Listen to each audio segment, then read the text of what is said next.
प्यारे विद्यार्थियों, पिछली वीडियो में हमने आपको जो बताया था वो बताया था भोजन के मुख्य अवयव। और भोजन के मुख्य अवयव के माध्यम से हमने प्रोटीन, कार्बोहाइड्रेट, वसा, विटामिन, खनिज लवण और जल यानी भोजन के 6 मुख्य अवयवों के बारे में हमने आपको बता दिया था। आज नया टॉपिक की शुरुआत करते हैं दोस्तों। नया जो टॉपिक है वो रक्त का है यानी ब्लड। रक्त की बात करें तो सबसे पहले हम बात करें रक्त की, तो रक्त होता क्या है। तो प्यारे विद्यार्थियों, रक्त की बात करें तो रक्त होता है तरल संयोजी ऊतक। रक्त जो होता है वो तरल संयोजी ऊतक होता है। दोस्तों ध्यान दें कि रक्त जो तरल संयोजी ऊतक होता है और ऊतक का जो अध्ययन होता है, ऊतक की बात करें, ये ऊतक होते क्या है। सबसे पहले तो हम बात करें ऊतक के क्या होते हैं, तो याद रहे ऊतक है कोशिकाओं का समूह होता है। कोशिकाओं का समूह है। कोशिकाओं का जो समूह होता है वो ऊतक होता है। ध्यान दें, यहाँ पे कोशिकाओं का जो समूह है वो ऊतक है। और यहाँ ये कोशिका का टॉपिक भी हम पढ़ने वाले हैं और अच्छी तरह से पढ़ेंगे। एक एक टॉपिक अच्छी तरह से पढ़ने वाले हैं। यानी कोशिकाओं का समूह ऊतक है, यानी हम ये कहें कि ये ऊतक है, ये कोशिकाओं का समूह और तरल संयोजी ऊतक है। ये पेशी ऊतक होते हैं, ये पेशी ऊतक होते हैं, उपकला ऊतक होते हैं, अलग अलग प्रकार के, उनके बारे में भी हम पढ़ेंगे। और ये ऊतक का जो अध्ययन होता है वो हिस्टोलॉजी शाखा में होता है। हिस्टोलॉजी शाखा साइंस की ब्रांच है, हिस्टोलॉजी शाखा। और हिस्टोलॉजी शाखा के अंतर्गत विद्यार्थियों हम ऊतक का अध्ययन करते हैं। ऊतक शब्द दिया था वो गुरु ने दिया था। ध्यान दें, रक्त क्या होता है, तरल संयोजी ऊतक। ऊतक का अध्ययन जो किया जाता है हिस्टोलॉजी शाखा में। और मानव रक्त ब्लड का जो अध्ययन किया जाता है, ब्लड का अध्ययन किसमें होता है, हेमेटोलॉजी शाखा के अंतर्गत रक्त का अध्ययन किया जाता है।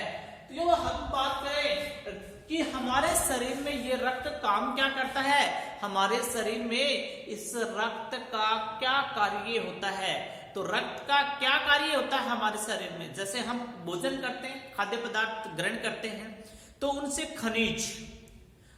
खनिज जो कोशिकाओं, जब शरीर में कोशिकाओं का विभाजन होता है तो विभाजन होता उस समय शरीर की प्रत्येक कोशिकाओं को भोजन की आवश्यकता होती है, खनिज की आवश्यकता होती है, आवश्यक तत्वों की आवश्यकता होती है।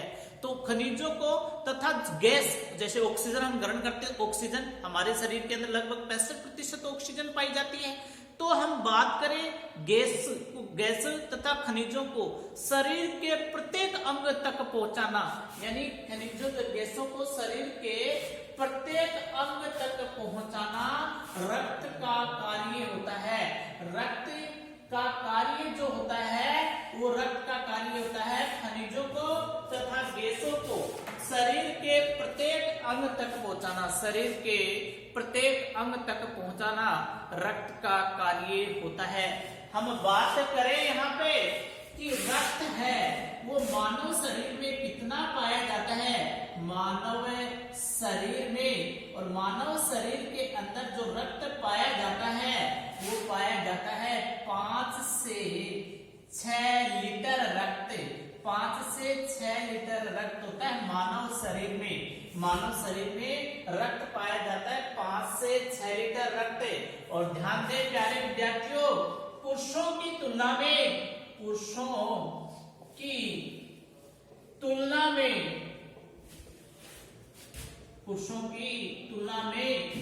महिलाओं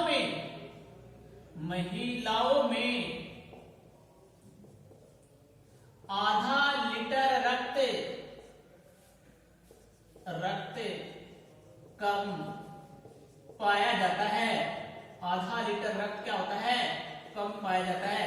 याद रहे, पुरुषों की तुलना में महिलाओं में आधा लीटर रक्त कम पाया जाता है।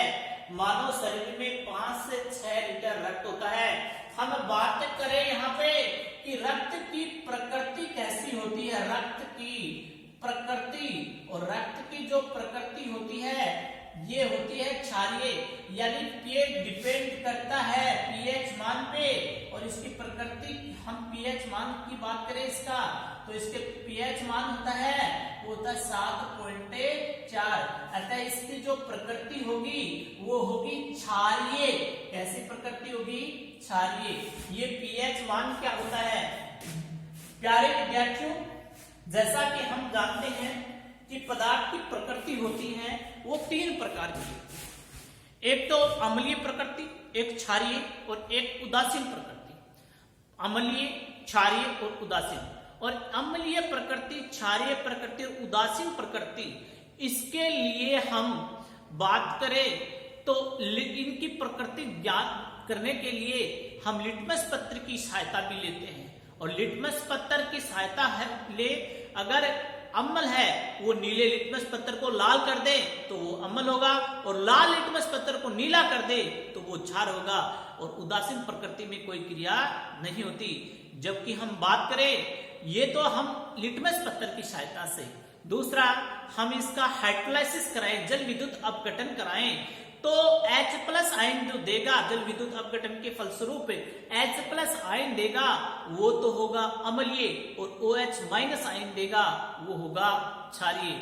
इसके बाद में pH स्केल की सहायता से हम प्रकृति ज्ञात कर सकते हैं। pH स्केल की खोज, ये pH स्केल और pH स्केल की जो खोज की थी वो सोरेनसन ने की थी, सोरेनसन।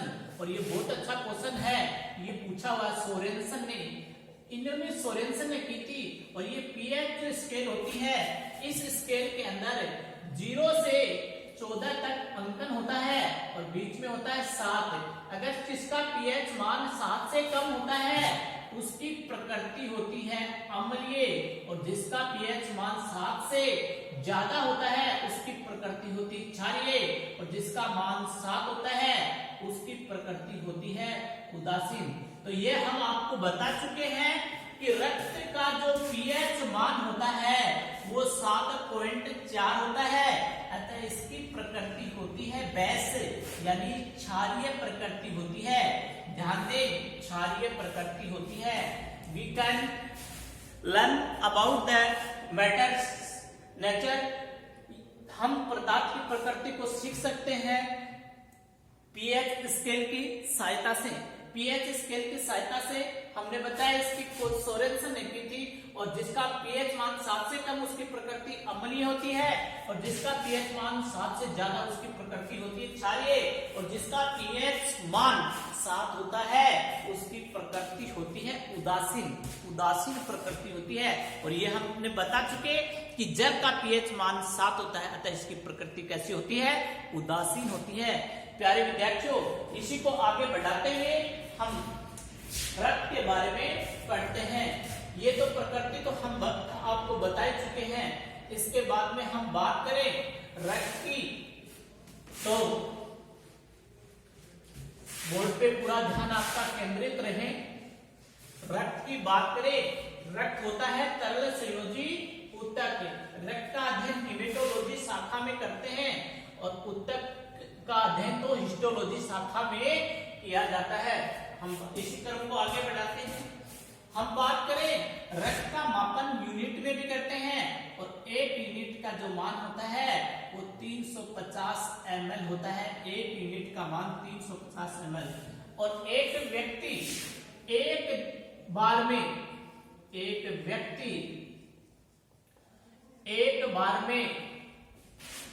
एक ही यूनिट रक्त दान कर सकता है। एक ही यूनिट रक्त दान कर सकता है। तो यूनिट कितना रक्त पाया जाता है? यूनिट की बात करें, एक मनुष्य में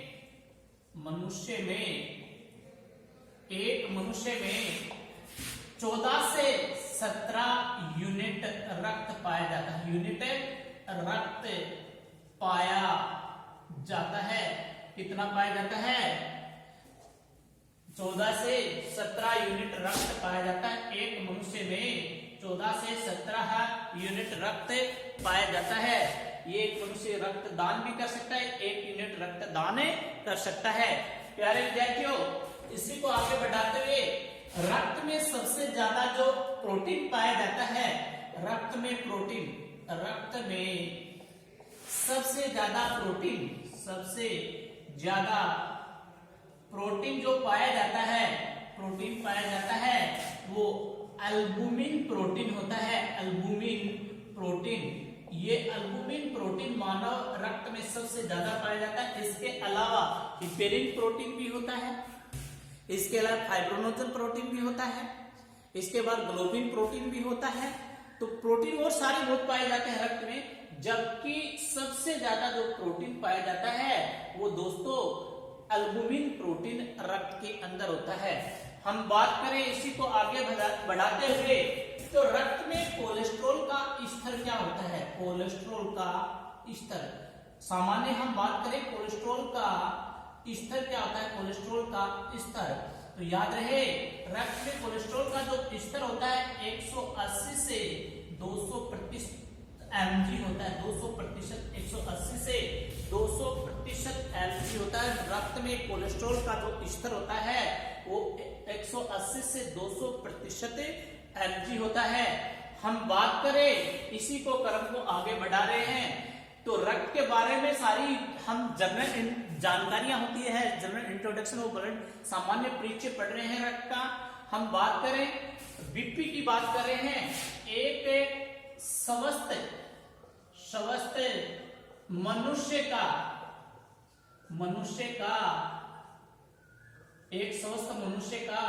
रक्त दाब की बात करते हैं, और रक्त दाब की बात करें तो एक स्वस्थ मनुष्य का रक्त दाब कितना होता है? 120 से 80 mm/Hg होता है। एक स्वस्थ मनुष्य का रक्त दाब, एक स्वस्थ मनुष्य का रक्त दाब 120 से 80 mm/Hg होता है। और याद रहे जिस यंत्र से रक्त दाब ज्ञात करते हैं उस यंत्र का नाम है सिर्फ मैनोमीटर। ये याद रहे, सिर्फ मैनोमीटर से रक्त दाब ज्ञात करते हैं। रक्त दाब ज्ञात करने का जो इंस्ट्रूमेंट होता है सिर्फ मैनोमीटर होता है।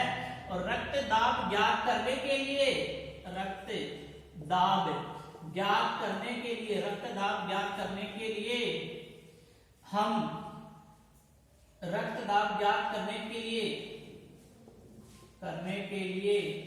ब्रेकियल धमनी का उपयोग करते हैं। ब्रेकियल धमनी का उपयोग करते हैं, ये ब्रेकियल धमनी का उपयोग करते हैं। रक्त दाब ज्ञात करने के लिए हम ब्रेकियल धमनी का उपयोग करते हैं।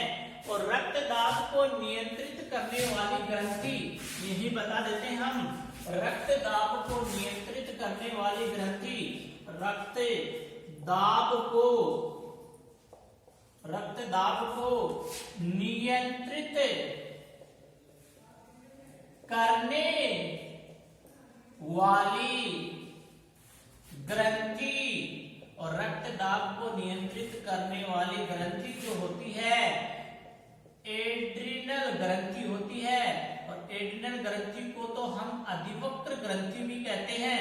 तो रक्त दाब को नियंत्रित करने वाली जो ग्रंथि होती है वो एड्रिनल ग्रंथि। एक स्वस्थ मनुष्य का रक्त दाब 120 से 80 mm जिस यंत्र से ज्ञात करते हैं, और दाब ज्ञात करने वाली जो धमनी होती है वो ब्रेकियल धमनी, जिस धमनी से ज्ञात करते हैं वो धमनी है ब्रेकियल धमनी। और नियंत्रित करने वाली जो ग्रंथि होती है वो होती है एड्रिनल ग्रंथि। रक्त दाब को नियंत्रित करने वाली एड्रिनल ग्रंथि। और रक्त दाब को नियंत्रित करने वाला खनिज तत्व कौन सा होता है? पोटेशियम। पिछले वीडियो में हम आपको बता चुके, पोटेशियम रक्त दाब को नियंत्रित रखता है। ध्यान दें, एक मनुष्य 1 यूनिट रक्त दान कर सकता है एक ही बार में। और यूनिट की बात करें 14 से 17 यूनिट रक्त पाया जाता है। सबसे ज्यादा प्रोटीन जो पाया जाता है वो एल्बुमिन प्रोटीन होता है। दोस्तों इसके बारे में जो बताया आपको, इसका स्क्रीनशॉट लेना चाहो तो स्क्रीनशॉट ले सकते हैं, आप स्क्रीनशॉट ले सकते हैं। और इसके बाद में हम बात करेंगे रक्त के बारे में ही पढ़ रहे हैं, रक्त के बारे में ही पढ़ रहे हैं। और रक्त तो क्या होता है? तरल संयोजी उत्तक होता है। ये सामान्य परिचय पढ़ रहे हैं हम रक्त का, सामान्य परिचय। और सामान्य परिचय में हमने पढ़ा कि रक्त होता क्या है? रक्त एक तरल संयोजी ऊतक रक्त का अध्ययन किस शाखा में किया जाता है? रक्त कितना पाया जाता है, कोलेस्ट्रॉल का स्तर क्या होता है, रक्त की प्रकृति क्या होती है। प्यारे विद्यार्थियों, इसी क्रम को आगे बढ़ा रहे हैं। रक्त के भाग, पार्ट्स ऑफ ब्लड, रक्त के भाग, और रक्त के जो भाग होते हैं वो दो होते हैं। रक्त के भाग कितने होते हैं? दो। रक्त के जो भाग होते हैं दो भाग होते हैं।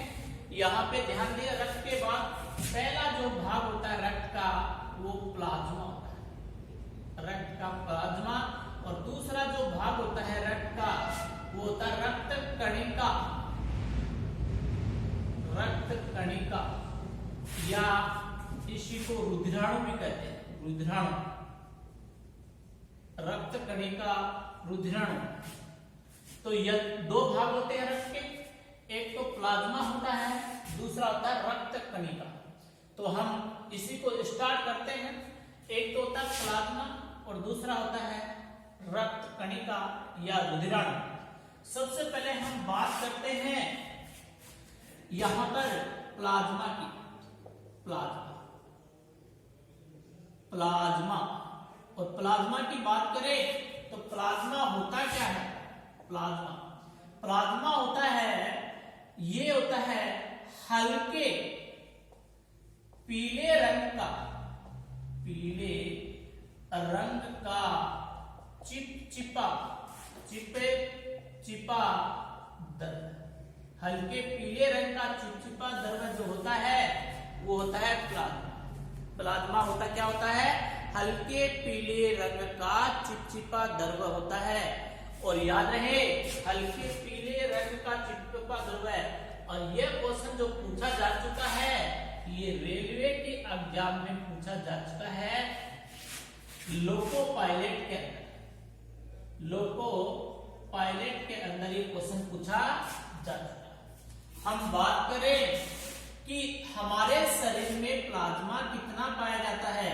शरीर में प्लाज्मा, और शरीर में जो प्लाज्मा पाया जाता है प्यारे विद्यार्थियों, हमारे शरीर में वो पाया जाता है 55 से 60%, 55 से 60% प्लाज्मा होता है। यानी प्लाज्मा यहाँ पे होगा वो 55 से 60% होगा, जबकि हम बात करें रक्त कणिका 45% होती है, 45%। रक्त कणिका जो होती है वो होती है 45%। दो भाग होते हैं रक्त के, एक प्लाज्मा, दूसरा रक्त कणिका या रुधिराणु। प्लाज्मा क्या होता है? हल्के पीले रंग का चिपचिपा द्रव्य। और हमारे शरीर में प्लाज्मा प्लाज्मा कितना प्रतिशत पाया जाता है? 55 से 60%। और प्लाज्मा में हम बात करें, रक्त प्लाज्मा में जल जो पाया जाता है, रक्त प्लाज्मा में जल, और रक्त प्लाज्मा में जल जो पाया जाता है वो 90 से 92% जल होता है, 90 से 92% जल होता है। और ये प्लाज्मा का कार्य क्या होता है? ये रोग प्रतिरक्षी होता है। प्लाज्मा होता है ये रोग प्रतिरक्षी होता है। इसमें प्रोटीन पाए जाते हैं, इसमें प्रोटीन पाए जाते हैं। ये हल्के पीले रंग का चिपचिपा द्रव्य होता है, ये भी क्वेश्चन आ चुका, और ये भी बहुत बार पूछा जा चुका कंपटीशन में कि रक्त प्लाज्मा में जल कितना होता है? 90 से 92% जल होता है, 90 से 92% जल होता है। रक्त प्लाज्मा में जो जल होता है वो 90 से 92% जल होता है। प्यारे विद्यार्थियों, इसमें प्रोटीन पाए जाते हैं। हीमोग्लोबिन प्रोटीन की बात करें, ये इसमें नहीं होता, बाकी हिपेरिन प्रोटीन है, ग्लोबिन प्रोटीन है, इसमें पाया जाता है। हिपेरिन प्रोटीन क्या होता है? हिपेरिन जो प्रोटीन होता है, हिपेरिन प्रोटीन इसी में होता है। और हिपेरिन जो प्रोटीन होता है शरीर में रक्त को जमने से बचाता है, शरीर में रक्त को जमने से बचाता है, शरीर में रक्त को जमने से जमने से बचाता है। हिपेरिक प्रोटीन मानव शरीर में रक्त को जमने से बचाता है, और जमने से जो बताता है हिपेरिक प्रोटीन मानव शरीर में रक्त को जो जमने से बचाता है वो हिपेरिन प्रोटीन बचाता है। प्यारे विद्यार्थियों, अभी तक हमने जो बताया वो बताया रक्त का सामान्य परिचय, और रक्त के सामान्य परिचय में हमने बताया रक्त क्या होता है। रक्त एक तरल संयोजी ऊतक, पहली बात। दूसरी बात बताई हमने कि रक्त का अध्ययन हीमेटोलॉजी शाखा में करते हैं। तीसरी बात हमने बताई रक्त का कार्य शरीर में। एक बात और याद रखना, कार्य में हमने बताया खनिज और गैस का बचाना। शरीर के ताप का नियंत्रण करना भी रक्त का कार्य होता है। शरीर के ताप का टेम्परेचर को कंट्रोल जो करता है वो ब्लड करता है, याद रहे ये भी। और दूसरा हमने बताया इसकी प्रकृति, तो इसकी प्रकृति क्षारीय, पीएच मान 7.4, इसकी प्रकृति क्या होती है, क्षारीय होती है। प्यारे विद्यार्थियों ध्यान दें, प्रकृति क्षारीय होती है। हमारे शरीर में 5 से 6 लीटर रक्त पाया जाता है, और हमारे शरीर में 5 से 6 लीटर रक्त, और हमारे बाहर का रक्त होता है मनुष्य शरीर का, जो सामान्य मनुष्य शरीर के बाहर की बात करें, एक वयस्क मनुष्य कहें, एक वयस्क मनुष्य के बाहर का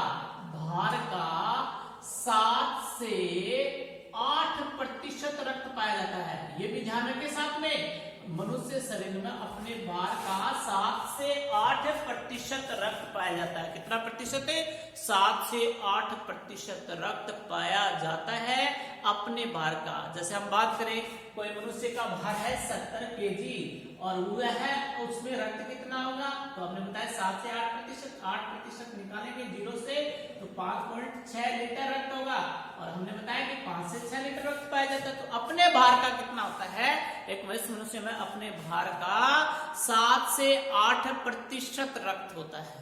तो ये जो बताया हमने रक्त का सामान्य परिचय बताया। रक्त के भाग में बताया रक्त के भाग 2, एक प्लाज्मा रक्त कणिका प्लाज्मा होता है हल्के पीले रंग का चिपचिपा द्रव है, हमारे शरीर में 55 से 60% पाया जाता है।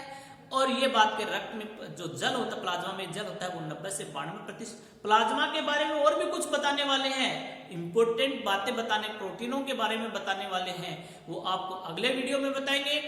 दोस्तों ये आप अच्छी तरह जान लें कि साइंस के इंपोर्टेंट टॉपिकों में रक्त का, मानव रोग का और पोषण, ये सबसे इंपोर्टेंट। जब भी बायोलॉजी का टॉपिक लेकर चलता है कंपटीशन में, तो ये 3 टॉपिक मैंने इससे पहले सबसे पहले इसलिए करवाए हैं कि इन 3 टॉपिकों में सबसे पहले जो एग्जामिनर होता है, कंपटीशन एग्जामिनर, वो क्वेश्चन इन्हीं टॉपिकों से उठाता है, जैसे कि पीछे के कंपटीशन में हमने देखा है। इसलिए मैं पहले ये लेकर चला हूं, और याद रहे इसको आप अच्छी तरह से पढ़ लें। अगर आपको कोई क्वेश्चन पूछना हो तो हमारे कमेंट बॉक्स में जरूर लिखें।